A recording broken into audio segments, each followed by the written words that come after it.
도심 골목에는 버림받고 고아신세가 된 길고양이들이 돌아다닌다. 고양이와 개만 아니라 화초와 돌들도 버림받았다. 도심 골목에 이리저리 굴러다니는 고아신세가 된 돌들을 주어서 목욕시켜서 내 세제에 모아두기 시작했다.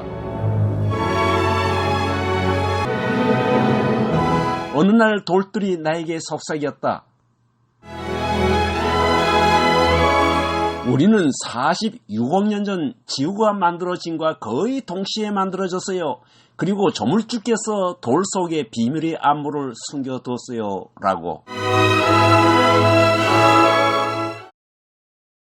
언제부터인가 돌들에 숨겨둔 안무가 해석되기 시작했다. 태초에 만물을 창조할 때 동물과 식물에는 생명과 호흡을 주었고 우리 돌들에게는 불멸의 예술작품 안무를 남겼다고.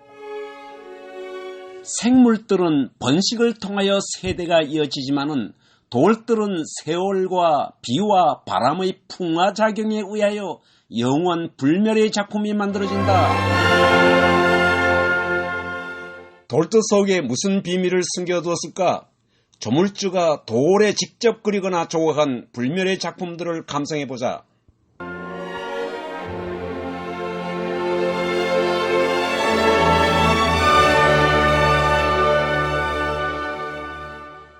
이것은 원양석들이다.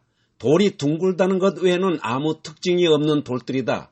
그런데 서재를 정리하느라 이 돌들을 다른 곳으로 옮기려고 하는데 돌 표면에 눈과 입이 뚜렷한 사람의 얼굴상이 나타나 보였다.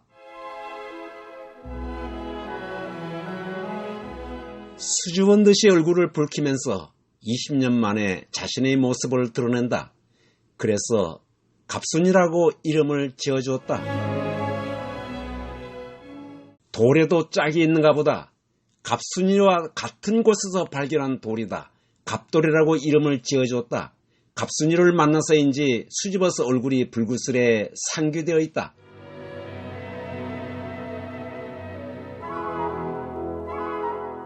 어떻게 전에 없던 눈과 코가 지금 와서 생긴 것일까?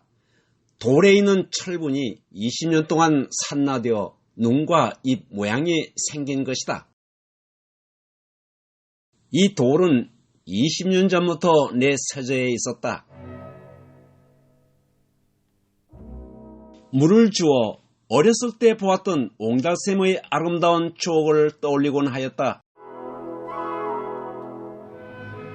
때로는 풍란을 붙여 감상했다.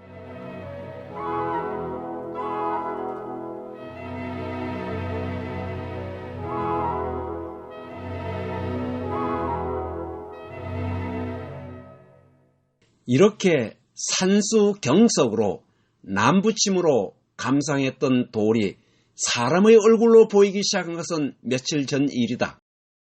수석 전문가를 모셔다가 이 돌에 대한 평가를 들어보기로 했다. 그 돌은 어디서 나옵니까? 인도네시아 돌입니다. 예. 인도네시아 돌이 까맣지도 않으면서 혼자품 상태에 있으면서 가을에 선물이 많이 파여 있는데 인도네시아 돌 특징이에요. 수석 이야기를 좀 해볼까요?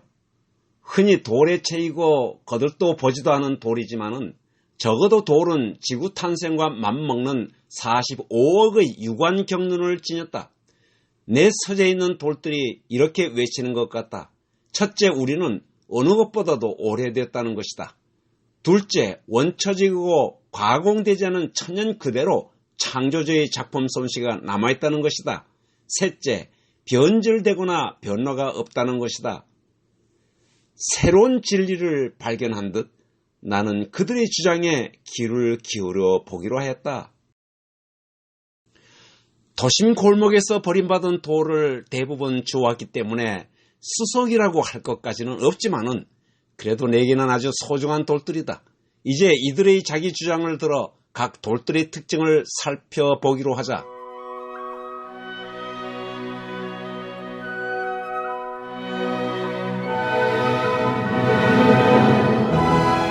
이런 종류의 수석을 사람 문양석이라고 한다. 제목 남자의 힘이라고 제목을 붙였다. 노동으로 가정을 이끌어가는 남자의 힘을 상징하는 작품이다. 이 돌은 인물 형상서기도 하다. 남자의 강인한 의지가 얼굴에 나타난다. 이 돌의 종류는 인물 문양석이다. 우아하고 품이 있는 여자의 모습이 드러난다. 제목이 모성애이다. 원시인 아기가 엄마의 검은 젖에 얼굴을 비비고 있는 모습이다. 태초에 남녀를 만들어서 생육하고 번성하게 한 인간의 역사의 이야기가 이 돌 속에 남겨져 있다. 제목이 인생 나그네이다.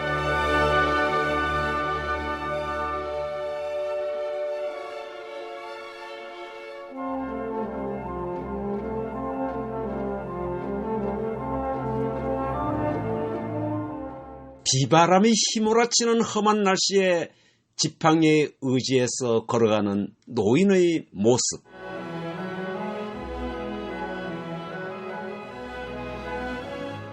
동물 문양석이다.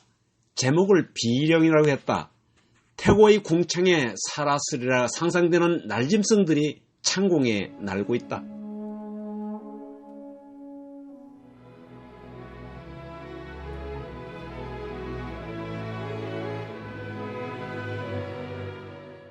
큰 눈을 껌뻑이고 있는 송아지의 모습이 뚜렷하다.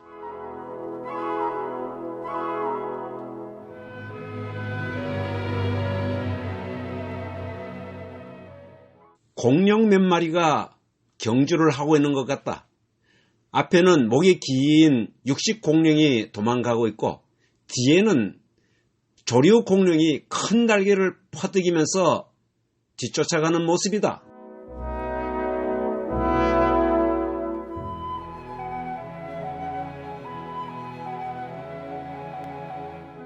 이런 돌을 동물 형상석이라고 한다.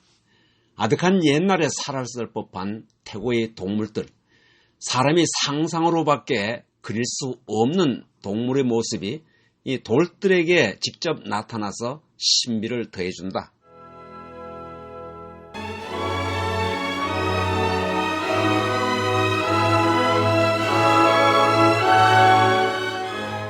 인물 형상석 감상하기. 사람을 닮은 돌을 인물석이라고 한다. 사람을 닮은 돌도 여러 가지가 있다. 얼굴만 닮은 경우, 몸 전체를 닮은 경우, 신체의 일부를 닮은 돌들이 인물석에 들어간다. 어떤 경우든지 의미를 내포하고 있어야 좋은 인물석이 된다. 아주 재미있는 인물 형상석이다. 낮잠 자는 장꾸러기의 코집의 코 고는 소리가 여기까지 들리는 듯하다.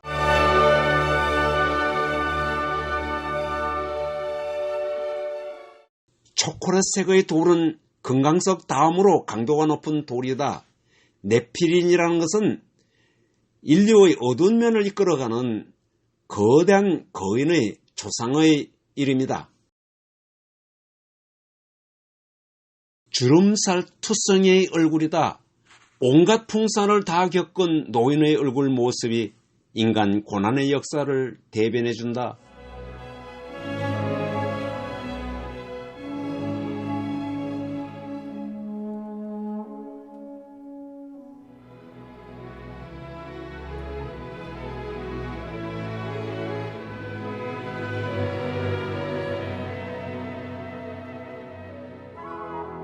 이 돌 어디 돌 같아요? 예, 남한강 돌입니다. 남한강 돌요? 예. 이런 석질이, 이런 돌질은 어디에 강하지 않은 편이죠? 조금 결국은 태주감이에요. 예. 태주감이기 때문에 좀 약합니다. 예, 이 돌을 뭐로 보면 좋아요?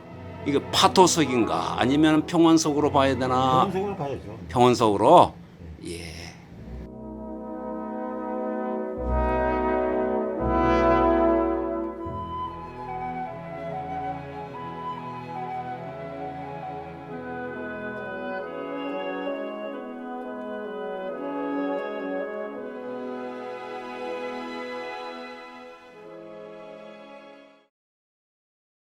산수경석이란 한 개의 작은 돌에 산수 경치의 어떤 양상이 상징적으로 축소되어 나타나는 돌이다. 즉 깊은 골짜기나 낭떠러지, 하나의 산봉우리를 이룬 여러 개의 봉우리가 산맥으로 이루어진 것 등이 있다.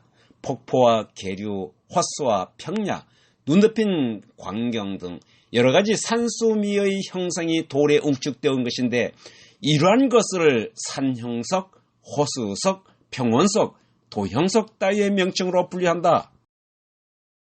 청년 시절 방학을 맞이해서 캠핑을 가서 바위에 앉아서 낚시질 하던 옛날 생각이 난다. 제주도에서 흔히 볼 수 있는 현무암이다. 구멍이 뚱 뚫려져서 동굴바위라고 이름을 지었다.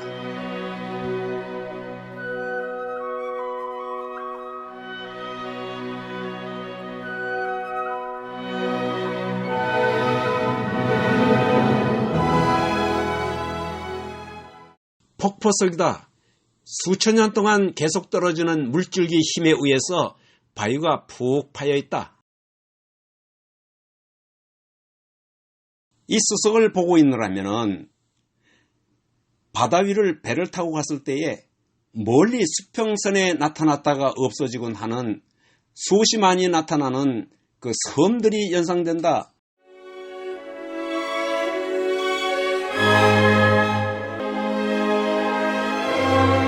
부엉이 얼굴을 닮은 산봉우리가 4개나 있다. 봉우리 하나를 1봉, 2개를 2봉, 3개 있으면 3봉이라고 한다. 바라보아도 끝이 없는 평원, 그러다가 평온함이 다가오는 수석이 이 평원석의 매력이다.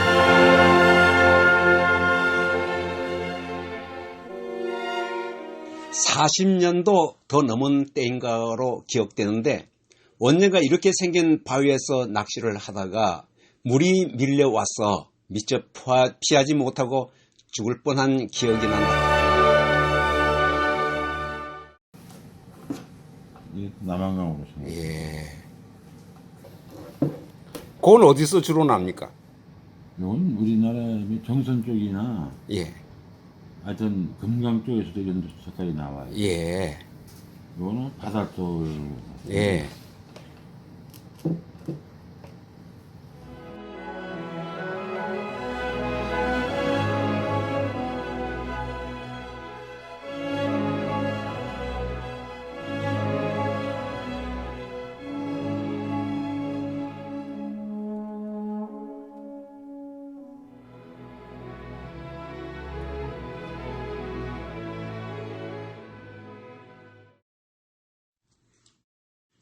추상석이란 무엇을 닮았다 하는 개념과 사실성에서 벗어나 형은 못할 강렬한 인상과 깊은 감동을 안겨주는 추상성을 지닌 돌이다.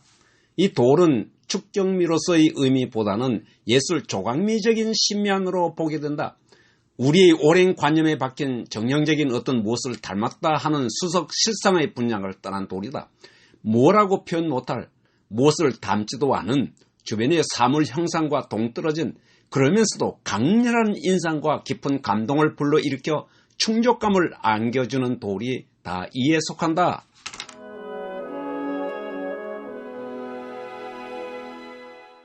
대머리통이 땅에 닿을 정도로 머리를 숙여 사죄를 한다. 한국이 해방되던 해에 일본 천황이 아마 이렇게 사죄하고 항복했을 것이다.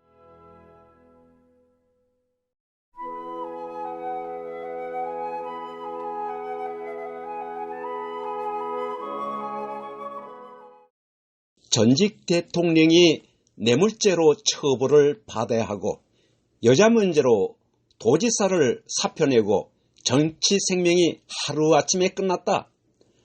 이 추상석은 탐욕으로 물든 이 시대를 가장 잘 표현하는 것 같다.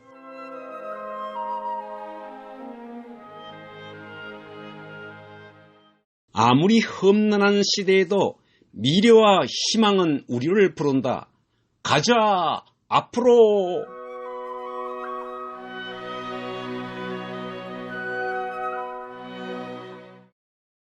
역사의 가장 어두운 시대에 반로마 독재의 폭력에 대항해서 싸워 승리를 거둔 평화와 사랑을 상징하는 십자가이다. 수석은 이처럼 인류 역사를 기록해 놓았다. 이 수석을 보고 있느라면 스티브 잡스의 명언이 생각난다. 잔머리 굴리지 말고 좀 우직하게 살라는 뜻이다. 잔머리 굴리다가 망신당한 정치가 사업가가 많다. 이 수석은 광물질의 만호석이다. 빛의 색과 흰색 조합이 환상적이다. 마치 우주 어디엔가 멀리 있는 천상세계를 연상케 해준다.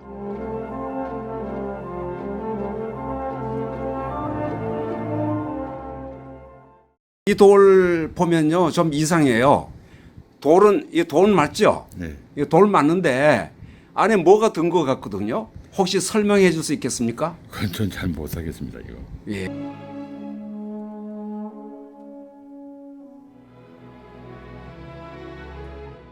얼마 전 빈 집터에서 수족관의 돌과 함께 발견한 돌이다. 엄지손가락 2개 크기의 달걀 모양의 투명색의 돌이다. 돌 속에 황토색의 액체 같은 물질이 들어있다. 이는 설명이 안 되는 불가능한 현상이다. 의심스러워서 돌을 옆으로 세웠더니 황토색 물질이 아래로 고인다. 탐색을 35년간 한 전문가에게 이 돌을 보여주면서 물어도 이와 같은 현상에 대해서는 설명을 할 수 없다고 한다. 이 돌의 신비를 설명해 줄 암석 전문가는 없을까? 이 수석은 진품일까? 그러면 가격은 얼마나 될까? 나는 수석에 대해서 좀 더 알아보려고 부천 수석 박물관을 찾았다.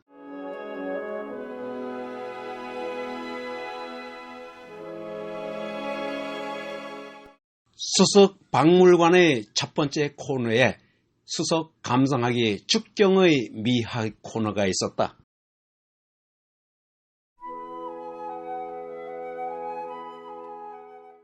수석은 축경의 미학이라고 할 수 있다. 일찍이 중국의 문인 소동파가 갈파하기를 천만리 산천 경계가 손안에 드는 작은 돌 안에 다 들어있다고 했다. 수석은 돌면 물고임, 돌을 감상할 때 작은 돌이지만은 물이 고인 형태에 따라서 산속 옹달샘으로도 상상해 볼 수 있고, 이런 상상을 더 확장하여 웅성 깊은 옹달샘의 고적함을 느껴보기도 하고 물을 마시려 오는 사슴을 연상하며 신비감에 젖을 수 있다.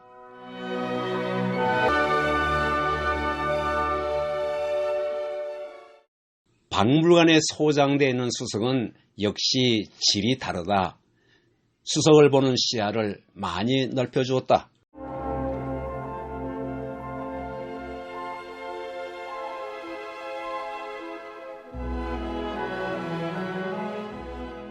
예, 어느 동네에서 오셨습니까? 저는 서울 하곡동에서 왔습니다. 예, 혹시 성함 이야기 해줄 수 있어요? 미세스 박입니다. 오늘 여기 수석 본 소감 좀 이야기해 주세요. 수석에 대해서 조회는 없지만 와서 보니까 너무 아름답고 정교하고 정말 이것이 원석이다. 자연의 신비다. 정말 아름답다. 그런 걸 느꼈습니다. 인위적이지 않아서 더 좋은 것 같아요. 이건 자연이라서 미술도 아름답고 뭐 정말 잘 모르긴 하지만 제가 본 소감으로는 수석이 더 전 아름다운 것 같아요. 어디 수석 보니까 재밌었어요? 예, 재미보다는 조물주의 그 손길이 느껴졌습니다.